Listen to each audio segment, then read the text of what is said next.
Good morning. This morning I am working in a really gorgeous garden that belongs to an amazing ornithologist, woman who spends still a lot of time in Nepal in her 80s and writes about birds. So her garden is absolutely all about the wildlife. My favourite kind of garden. I love visiting a formal garden, but to work in a garden, this is what it's about for me. So I'm going to show you around and show you what I'm up to today. So this is the garden.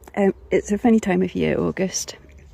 Things are dying back and it's not yet getting into autumn. So in some ways I actually find it the least attractive month of the year in a garden.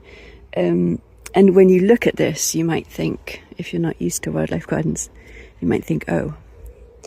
But then, when you get down into it, it's really rather exciting because it's so full of wildlife. And Carol, whose garden it is, plants some things, mostly lets things grow that want to be there, and they're all native species that come from this area.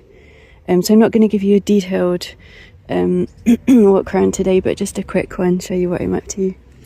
Essential part of any wildlife garden is a pond, water. Absolutely incredible micro environment for all sorts of good things. So this is a deep pond, really deep, so it's got all sorts of plants and animals living in it.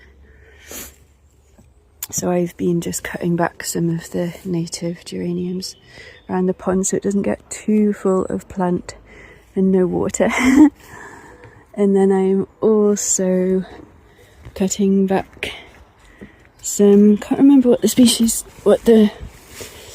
type of geranium it is, but I think it's that, what's it called? The blue one. It's that one. So I've cut back all this area. It is very tall, this tall, so I'm cutting it back right down to the ground because it will shoot back up again next year. I'm leaving some of the foliage on the ground as habitat for overwintering creatures and taking some of it away for my own compost and some seeds for my piece of land. So yeah, it's all sorts of nooks and crannies. My favourite bit is down here. So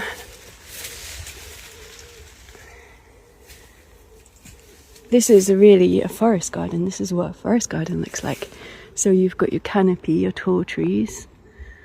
Actually this is a mahonia, but there's all sorts in here. And then you have your bushes underneath, so currants, the lower layer of the canopy. And then you have, there's about 7 different layers, I won't tell you all of them. And then you have your ground cover. But this area back here is just wildlife heaven. The amount of birds nests she has in her garden is absolutely magical. The first time I came to meet Carol, oh, there's an oak tree coming here. Nice.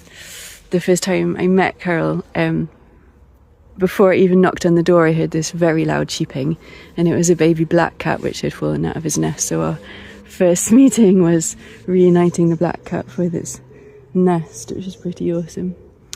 So yeah, we've got some wild raspberries growing there. So if you just leave a garden to do its thing and with some idea of what's happening and what you don't want to take over, this is what happens, is wildlife heaven. And just a little bit of the right kind of management creates something so lovely. Whoop whoop.